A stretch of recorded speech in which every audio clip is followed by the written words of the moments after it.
नमस्कार, आप देख रहे हैं न्यूज 9 भारत और मैं हूं आपके साथ अशोक चौहान। देश और दुनिया की तमाम खबरों पर आइए डालते हैं एक नजर। भाजपा भगाओ देश बचाओ। श्रवण कुमार ग्रामीण विकास मंत्री बिहार।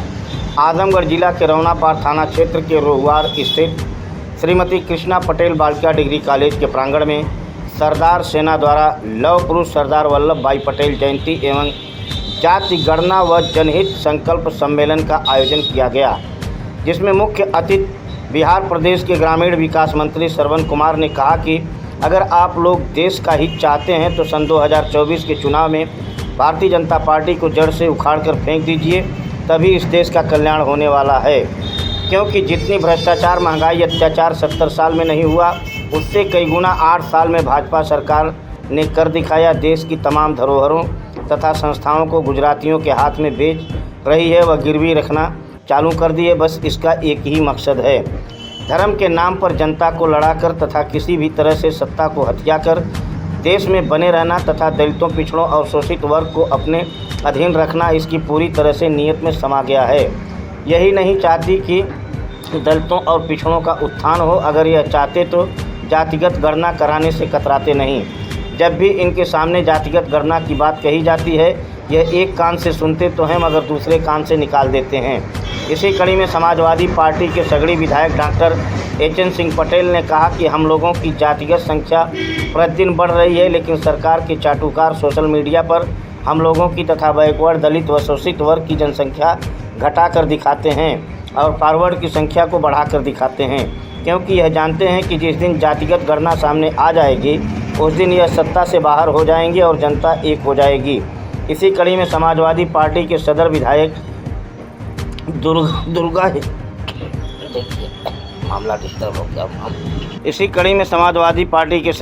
दुर्गा यादव तथा सपा के जिला अध्यक्ष हवलदार सिंह सहित तमाम नेताओं ने एक मत से आह्वान किया कि आने वाले सन 2024 में भाजपा भगाओ देश बचाओ के नाम पर महागठबंधन को जिताओ और महागठबंधन की सरकार बनाओ, जिसके लिए बिहार के मुख्यमंत्री नीतीश कुमार देश भर का दौरा करके सभी छोटी बड़ी पार्टियों से संपर्क साधकर महागठबंधन बनाने का प्रयास कर रहे हैं। संबोधित करने वालों में विशिष्ट अतिथि माननीय एचएन सिंह पटेल, विशिष्ट अतिथि डॉक्टर आर.एस. पटेल, राष्ट्रीय अध्यक्ष सरदार सेना। इसके अलावा कार्यक्रम की अध्यक्षता माननीय हवलदार सिंह यादव तथा संचालन सत्यप्रकाश सिंह फिल्मी अभिनेता ने किया। इस मौके पर गायक वीरेंद्र भारती सुर संग्राम ने अपने गीत संगीत से जनता की खूब तालियां बटोरी। कार्यक्रम के आयोजक सरदार सेना परमानंद पटेल, सत्येंद्र सिंह पटेल, श्रीनिवास पटेल, नारद पटेल, अंगद मान सिंह, सारिका पटेल, जगदीश्वर पटेल आदि लोग मौजूद रहे। अंत में कार्यक्रम के आयोजक ने आगंतुकों का आभार प्रकट किया। मीडिया से सबसे पहले सर अपना परिचय दें।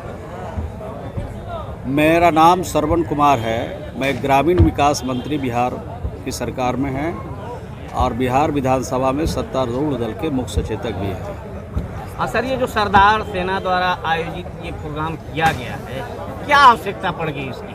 नहीं, आवश्यकता तो ये है कि जो सरदार पटेल ने जो काम किया है देश के लिए, सरदार पटेल का जो व्यक्तित्व था, सरदार पटेल का जो कृतित्व है, सरदार पटेल के जो रास्ते हैं, उस रास्ते को अपनाने के लिए आज आवश्यकता है।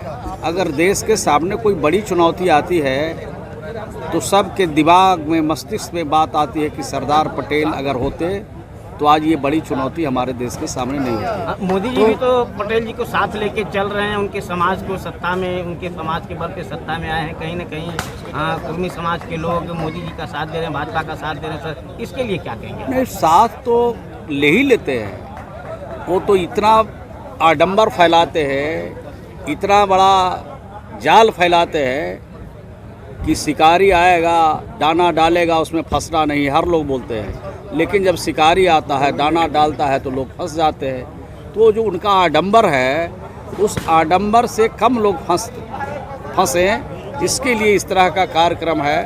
और इस तरह का कार्यक्रम से जो संदेश जा रहा है, उससे मैं समझता हूँ कि आने वाले दिनों में सरदार पटेल के रास्ते से ही देश को आगे बढ़ाया जा सकता है, देश की स्थिति को ठीक किया जा सकता है, देश पर कोई अंगुली उठाने वाला कोई देश नहीं होगा। ऐसा समय तभी आ सकता है जब सरदार पटेल के रास्तों को अपनाएंगे। हाँ सर, कहीं न कहीं गांव में दलित बैकवर्ड लोग ये कह रहे हैं कि ऐसी सरकार पहली बार आई है जो चावल दे रही है, राशन दे रही है, उनका नमक खा रहे हैं, इसलिए नमक हरामी नहीं करेंगे। तो ऐसे लोगों को कैसे आप समझाएंगे? बात आपने ठीक कहा है। सरकारें होती है किस लिए? सरकारें होती है जनता के सुख के लिए, सुविधा के लिए, उनके हर तरह के दिक्कत और परेशानी को दूर करने के लिए। लेकिन आप हमको ये बता दीजिए कि उन्होंने कौन ऐसा काम किया? अगर हमको 2 महीना, 6 महीना, 1 साल तक अगर चावल दे दीजिए, उससे हमारा जीविका उपार्जन चल सकता है ना। 70 साल में जिनकी सरकारें रही हैं देश में, उनके 70 साल में जितनी महंगाई नहीं बढ़ी है, उतनी महंगाई 8 सालों में बढ़ गया। तो एक तरफ आप चावल दे रहे हैं, 5 केजी अनाज दे रहे हैं, और दूसरे तरफ महंगाई को 10 गुना, 15 गुना, 20 गुना, 25 गुना बढ़ा रहे हैं। तो वो देना नहीं देना तो बात एक ही हो गई। और कौन ऐसा उन्होंने काम किया? कोई ऐसा काम नहीं किया देश के लिए, देश के लोगों के लिए जो ये सार्थक हो। एक तो काम उन्होंने किया है, काम एक दो को किया है कि अडानी का, अंबानी का कर्जा माफ़ किया है, लेकिन देश के किसानों का कर्जा माफ़ नहीं किया, देश के गरीबों का कर्जा माफ़ नहीं किया। अडानी और अंबानी के लिए, नीरज मोदी के लिए ये काम जरूर किए हैं। इसके लिए हम धन्यवाद देना चाहते हैं। हाँ सर, ये सरकार जो है ये जातिगत जनगणना क्यों नहीं कराना चाहती, क्या वजह? जातिगत जनगणना जब करेंगे तो मोदी जी और उनकी पार्टी के लोग रहेंगे दिल्ली में। जिन राज्यों में सरकार है, उत्तर प्रदेश में वो रह पाएंगे? नहीं रह पाएंगे। जाति आधारित गणना से डरे हुए हैं। जैसा अभी हमारे यहाँ के स्थानीय विधायक डॉक्टर साहब ने कहा, पटेल जी ने, कि हमारी जनसंख्या बढ़ रही है और हमारे आंकड़े जो पेश किए जा रहे हैं सोशल मीडिया पर, जो सरकारी तंत्र के माध्यम से जो आंकड़े आ रहे हैं, उस आंकड़े से हमारी जनसंख्या को घटाई जा रही है, यानी हमको डिमोरलाइज किया जा रहा है।